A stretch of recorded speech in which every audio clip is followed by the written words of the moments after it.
batubuuzizza nti waliwo amabaala n'ebifo eby'enjawulo ebiri mu lockdown tetwabikiriza okugulawo kati enaku ziweddeyo.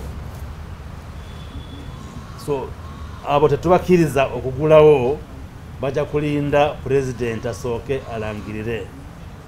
Enkya tulina olukiiko ogwa task force eya covid bwe lugenda kufuna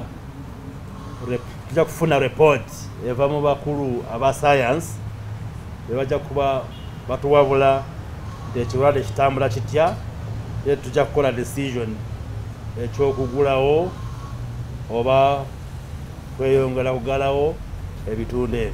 So balindirire president ajja kuba ayogera ku ggwanga essaawa yonna nanyonyola abannayuganda biki ebivudde mu task force ne cabinet.